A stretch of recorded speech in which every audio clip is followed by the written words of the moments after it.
কিভাবে Instagram personal account থেকে professional অ্যাকাউন্টে রূপান্তর করবেন সেটি দেখাবো এই ভিডিওতে। প্রথমে চলে যাবেন নিজের ইনস্টাগ্রাম প্রোফাইলে, তারপরে এখান থেকে চলে যাবেন সেটিংসে। এখান থেকে এই যে প্রফেশনাল অ্যাকাউন্ট এখানে ক্লিক করবেন।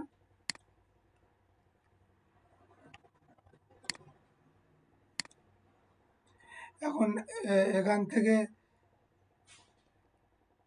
চলে যাবেন এই যে প্রফেশনাল অ্যাকাউন্টটা আমার রয়েছে, এখান থেকে বিজনেস টুলস অ্যান্ড অ্যাকাউন্টস, এখান থেকে যদি আপনার ক্রিয়েটার অ্যাকাউন্টে যেতে চান এখান থেকে সুইচ করতে পারবেন।